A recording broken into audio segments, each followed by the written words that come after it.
வாய் விட்டுருப்பாரு. ஆமா என்ன அந்த தெருல உன்னை நல்லா கவனிக்கிறாங்க. ஸ்பெஷல் யாரையுமே விட மாட்டோம் உள்ள தெரியுமா. வெள்ளிக்கிழமை வேணா போதும் கூப்பிட்டு எனக்கு அப்படியே மஞ்சள் போட்டுலாம் வச்சு நல்லா பாத்துப்பாங்க. ஐயோ தங்கச்சி எல்லாம் போட்டுக்கிறாங்க போல. சாமியா நான் கேட்டா இந்த மெயின் ரோடு கிட்ட வரப்போ நாடு அடிக்கிறானுங்க. நமக்கு என்னமோ காது கேட்காத மாதிரி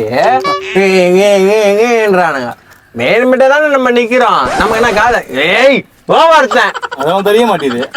அது விடு. ஒருத்தன் என்ன பண்ணாரு டியோ அப்படின்னாரு. வாழை வச்சு டப்பால்னு ஒண்ணு போட்ட கழுத்துக்கிட்டு புரியல்னு போறாரு. அப்படியா அண்ணா உன்னை அடிச்சா கூட நீ நவந்தே போக மாட்டேன். அப்புறமா அழுவல. சும்மா கத்திங்க டைலாக் கொடுக்கல சும்மா கத்திக்கினே இருக்கிற. செண்பகமே செண்பகமே